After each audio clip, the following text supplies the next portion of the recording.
This is Hope and Help with Doctors Michelle and Mark Sherwood. Insights and interviews with a dose of straight talk to help you enjoy optimal health in all areas of life.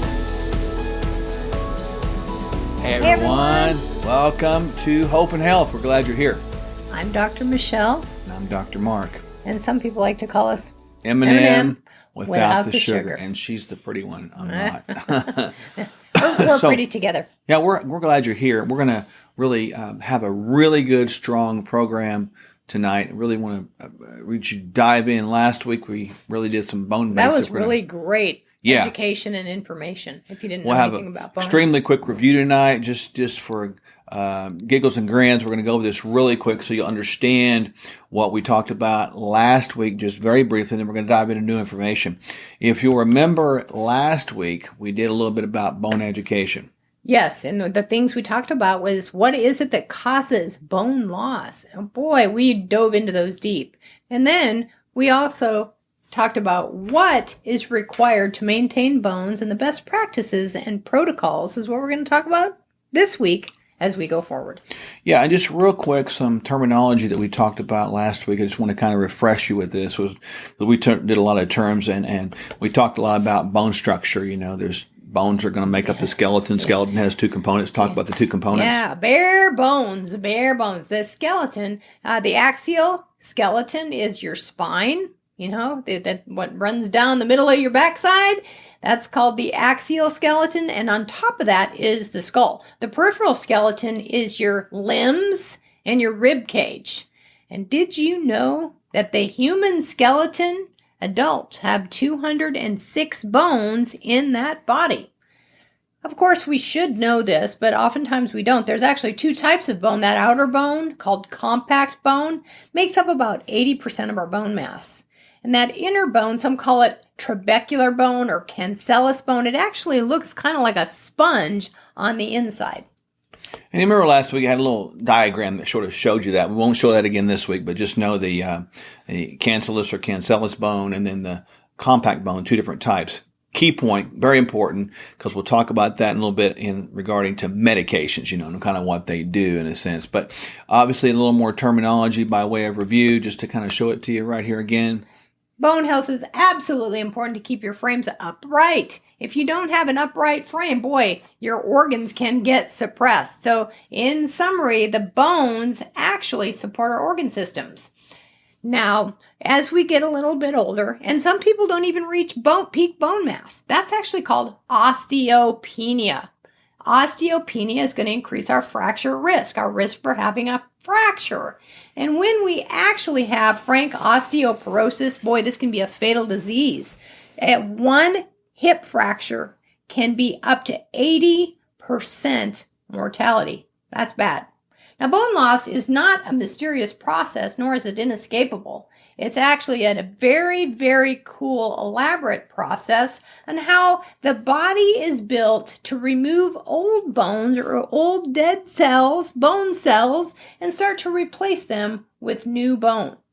And new bone renews actually probably about 10% per year in a healthy person. And it's important to understand that as we talk about this terminology, we use these terms to osteoblast and osteoclast. And I want you to kind of have a quick refresher of that as well before we get into what builds bone. And here's a quick refresher. Now the osteoblasts, think building. They're laying down and building bone. The osteoclasts, these are the cells that actually aid in breaking down old bone for the process of remodeling. And oftentimes when the processes of osteopenia or osteoporosis are set in motion, these osteoclasts start to outrank those osteoblasts. The breakdown cells outrank the build-up cells, therefore making the bones become frail, brittle, and actually even crumble. So this is actually touted as a natural, normal process of aging. However, if we take good care of those bones by doing a body right, it's not a normal process of aging. No, and we frankly don't believe osteoporosis should exist. And we said this last week, we'll say it again this week. we can reverse it, and we certainly can avoid it. So this is a big, big deal. So again, statistically speaking, and this was a shocker to us, so we started digging into the data. How big of a problem is osteoporosis? To remind you, why are we putting so much effort, and why are we going to spend so much time tonight talking about how to fix bones and how to maintain strong bones? Here's why. So, osteoporosis, it's really actually a major public health threat. In fact, it is estimated that about 44 million Americans, or for more than half of those over 50 years old, suffer from osteoporosis. Women over the age of 50, these are the most likely individuals that are going to develop this disease called osteoporosis. So this condition is 4 times more likely to occur in women than men. Now, osteoporosis is its relatable bone breaks cost a patient, an individual, their families, their healthcare providers, or the healthcare system approximately $19 billion a year. $19 billion annually. So by the year 2025, experts have actually predicted that osteoporosis is going to be responsible for 3 million fractures, resulting in $25 billion in costs. So that's a quick review. And of course, we wanted to know, after we talked about terminology, last week we talked about what really causes bone loss. There was a bunch of different categories that we talked about, and we spent some time in each. We won't go back and review each of those categories tonight, but we will review the topic of that category. And this is super important to kind of catch, these topical things. These all contribute to bone loss. Check these out once again. So at the top of the list is that standard American diet, that standard American lifestyle. It can create metabolic acidosis, which actually leaches minerals from your bones. And of course, if we have a lifestyle that is stressed or it is laden with inactivity, that is at the root of bone loss. You can't build bone while you're sitting on the couch. We also know that excessive amounts of sodium from excessive amounts of salt, and we're talking about that white bleached salt that comes from the standard American diet, along with that refined sugar that we've been talking about week after week, that has to be disposed of. Inflammatory fats also cause osteoporosis. They take up cell membranes, and therefore the cells actually become inflamed. When you go to drink, think about that excess of alcohol. If you're reaching for more than one drink, you could actually be leaching minerals from your bones. And we also have to think about what medications we're on. For every medication we're taking, there's going to be a nutrient deficiency or a nutrient pullout. And, before we get into what builds bones, we know these things we talked about: the excess sodium, alcohol, standard American diet, inactivity, refined sugars, inflammatory fats, excessive alcohol. We get all that. And we listed medications last week. And because medications are so darn common that we take these days, for a variety of reasons, we forget the tie-in they have to bone loss. And so for the sake of education, we're going to repeat these things again a couple times, because I want you to see these things and experience them. Here's a common list of medications as a reminder that actually contribute to bone loss. Here we go. Boy, at the top of the list is those corticosteroids. We use those for autoimmune conditions, skin conditions, pain in the knees, etc. and otherwise. High doses of thyroid medication. You want to make sure your thyroid meds are balanced. Also, you have to think about medications that reduce the levels of sex hormones, like statin drugs, certain diabetic medications. Boy, don't they pull those nutrients out, the B vitamins and other minerals. Then there are certain stomach medications, such as proton pump inhibitors and other antacids that contain aluminum, that are bone mineral leaches. Then, of course, we also have to think about certain antidepressants that they also have nutrient pullouts. And boy, once that year starts passing the year 40, the percentage of people that are on an antidepressant is huge. And then also mood stabilizing agents such as lithium and the like. So it's really important to understand that these medications are so darn common. So we wanted to throw those out there one more time. And so to lead into this idea of bone builders, it's super important to understand there are some things we can do to really maintain these idea of healthy bones. And maintaining healthy bones is critical. So we really want to think about in part two, again, there was a quick review, part one last week, a part two of what we can begin to do to build these healthy bones. And there's several keys that we'll introduce right now and get into these more importantly as we go into the second half of our teaching. But here's the keys we want to really think about that are important to building bones. Check these out. The top foods. Boy, what are those top foods? Well, we're going to give you those top foods in just a second. So hang with us. So we're going to also give you the top supplements. But these medications, we really want to avoid those things we just talked about, don't we? Yeah, and we've talked about corticosteroids. We've talked about things that can lower sex steroids. We've talked about not getting too many excessive amounts of things that alter your thyroid medication and the like.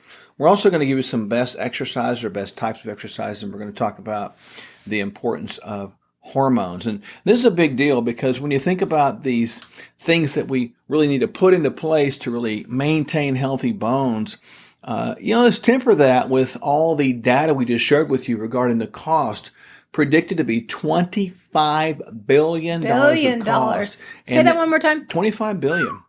And what about the 80% mortality rate with the first-time hip fracture? Oh, that is unbelievable. It is. It's shocking when you think about this. You go down with a hip fracture, you're down. Women, when you're over 50, you represent 4 times increased likelihood of osteoporosis. We'll talk about that in just a moment. So stay right with us. When we get back, we're going to begin to talk about top foods, top supplements. We're going to talk about, again, the medications to avoid, top exercises, and the importance of hormone in order to build healthy and strong bones. Stay right with us. Many people know about our clinic, but most don't realize we help patients around the globe reach their health goals. Deep down, you know there's got to be a way to get there, but you don't know where to start. Our starter plan is the first step. You'll get everything you need to experience a health transformation in 120 days. You'll start by resetting your health with a 2-week detox. Then you'll implement our proven anti-inflammatory food plan. On top of this, you'll get a 120-day supply of essential supplements, omega-3 and vitamin DK, as well as our homeopathic drops to accelerate your health goals. Go to Sherwood.tv now and use promo code HOPEHEALTH to receive this exclusive offer and save a total of $80. This is your path to more energy and better health.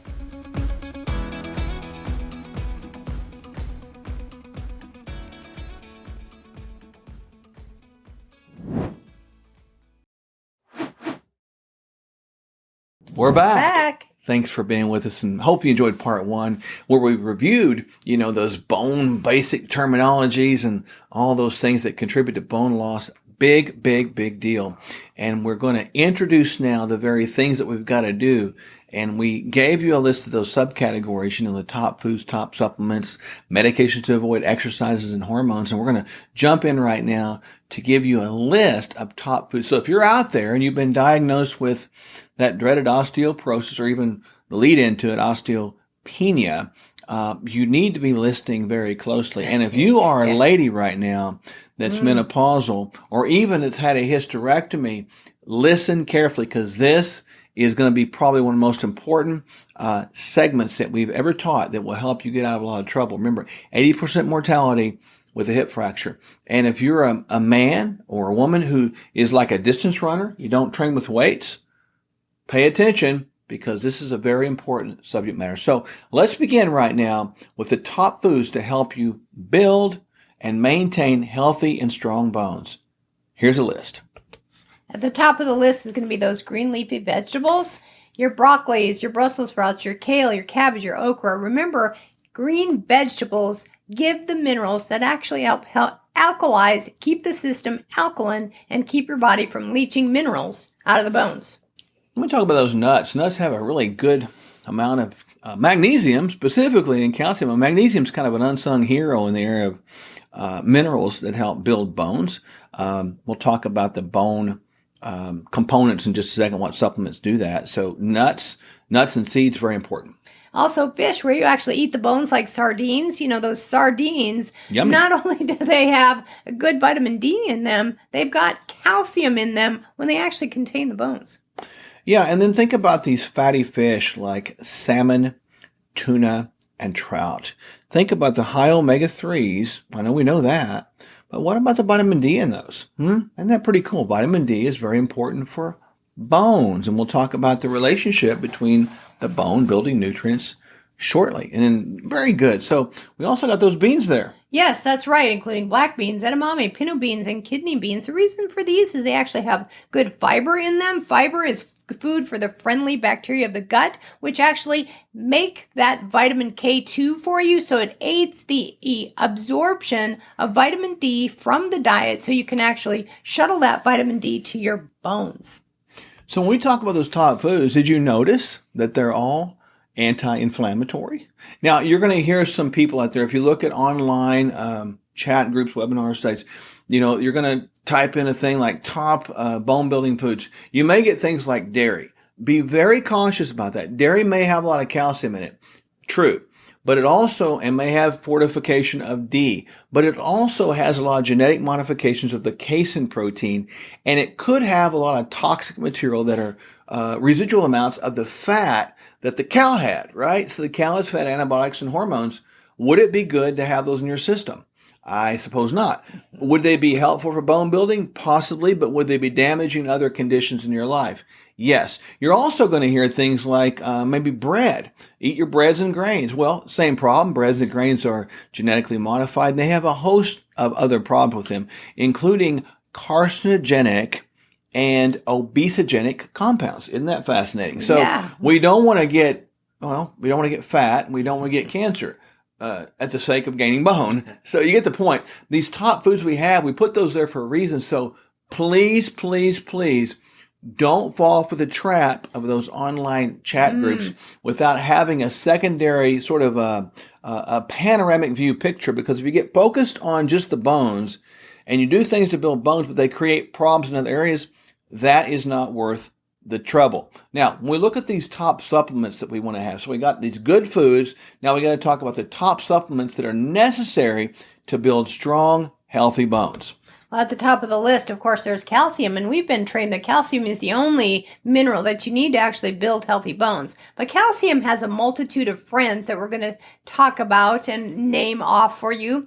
Calcium is important. You need at least 500 to 1,000 milligrams of a good quality calcium supplement per day. I would not try to drink my weight in milk to get my calcium, however, because milk does not necessarily do a body good. It's got all those hormones, antibiotics, whatever you are, what you eat. So start looking at the sources of calcium that you can get from like green leafy vegetables, sardines with bones, etc., and otherwise.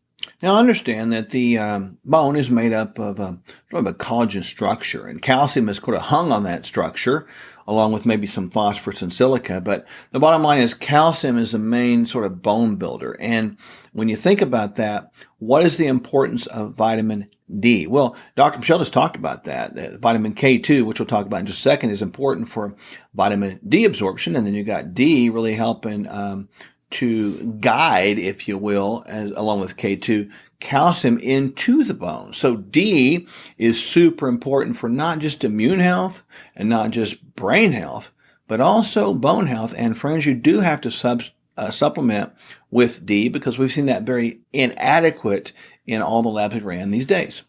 And its other friends, bones' other friends are magnesium. Magnesium is a friend to calcium and vitamin D as well as it's part of the structure of good, healthy bones. Good way to remember calcium or magnesium. It sort of opens the door, if you will, for calcium to be to go into bones. And then K2 is super important. That's one that sort of is developed with good bacteria in the gut. There is some K2 in aged cheese, etc. But nonetheless, K2, if you get good gut function, good probiotic, prebiotic, and postbiotic activity and don't have dysbiosis or gut dysfunction, you should produce K2, which will help guide calcium into the bones. And guess what? Out of your arteries. Isn't that kind of cool? Then there's also strontium, and we talked about collagen. All of these minerals are very important to bone mineralization. And most of us, when we sit down to our dinner, we don't go, well, do I have what I need as far as calcium, vitamin D, magnesium, K2, strontium, and collagen to actually mineralize our bones? We can go days and weeks and months and decades without getting the nutrients that we need to mineralize our bones. And I suppose we could have put probably vitamin C on there as a precursor to collagen. And Or we could boron. Boron, yeah. There's other nutrients that definitely aid in bone mineralization. But these are the main ones, and just know that. So we wanted you to have these top 6, if you will. And if you're interested in what dosages on these, it varies from person to person depending on a lot of circumstances. That's why we didn't put milligram doses on here, because we don't get you in trouble. But you can indeed reach out to us, and we can help you do that as well. So those are the top supplements to take in addition to those top foods. Now, it's important to really understand, once again, and we dove into this just a moment ago. I want to repeat this one more time, because many people take these things and don't think about at all their effect on bones. So the medications that do leach bone, but let's look at them this place. If you want to build bone, you need to avoid these medications. Here they are one more time. And once again, instead of high doses of corticosteroids, we might think about an anti-inflammatory lifestyle to solve those problems that are causing inflammation. Yeah, and think about that from the standpoint of, and we're talking about high-dose thyroid medications. We're talking about going hyperthyroid here. Most people are hypothyroid, so this takes a lot, but we'd be remiss if we didn't mention that as well. Also, we have to think about medicines that reduce levels of sex hormones. There's a lot of medications out there, including the medications we take to lower cholesterol. And if we're doing that, we're leaching our bones. Yeah, and the stomach acid, proton pump inhibitors, the antacids, I mean, gosh, those are a mess. They contribute to high blood pressure as well, but they don't cause you to lose bone too. And certain antidepressants and, of course, mood stabilizers. We've got to be conscious of our bones when we're taking any one of these medications over a long period of time. Is it any wonder why we try to get you off medications a lot? Best exercises we should do. This is important to understand. It's pretty clear, pretty easy. We need to begin with body weight bearing exercise. It does bear weight. Our weight training exercise, or anything that increases resistance, it is the tug of the tendons and the ligaments on the bones that actually creates the signal to the bones to say, hey, I got to get busy. I've got to get those osteoblasts working. I've got to put those minerals in the bones to keep them strong, to resist against the resistance. Now, see, if you don't have resistance training, there's no reason for the bones to get strong. If the bones aren't stressed to the point of having to resist against the weight or the bearing of that force downwards or upwards, whatever the case may be, you can't build bones. There's no reason for the bones to create osteoblastic activity. So this is where progressive resistance training, even with body weight and or weights, comes in. Progressive meaning it's got to get more and more as you go, because if we don't build more and more, we will get used to it and we'll forget the adaptation process of building bones and even muscles. So very important to understand that. And we really would be remiss if we didn't talk about the presence of hormones. Hormones are absolutely essential in building bone mineral density. In fact, in the first 5 years post-menopause, that's when women lose the majority of their bone mass. And believe it or not, yes, women have testosterone too. So testosterone, estrogen, and DHEA, all three of these are very important bone mineralizing hormones. Men, when you begin to lose hormones, you'll begin to lose bones. Menopause. Women, when you begin to lose hormones, you'll begin to lose bones. Menopause. You're going to begin to do that, understanding it's very, very avoidable. And understand that what we just talked about, the basics of bones last week, or a quick review this week, and then the bone building process we just gave you, it is critically important to hear our hearts begin this right now and begin to put these practices into your life so that you don't have the debilitating thing of a hip fracture or bone fracture. Remember, once again, 80% mortality with hip fractures. That's a lot. That 80%. You only got 20% chance not to have a bad outcome. That means if you break your hip, you only got a 20% chance of living. Let's flip it like that. So, folks, we hope you've enjoyed this. Again, one of the most important teaching episodes we've had. Want to correct this $25 billion perspective problem in our world. Osteoporosis or osteopenia can be reversed and be avoided. We'll look forward to seeing you all next week on Hope and Health for another exciting topic. We can't wait to see you there. Bye for now.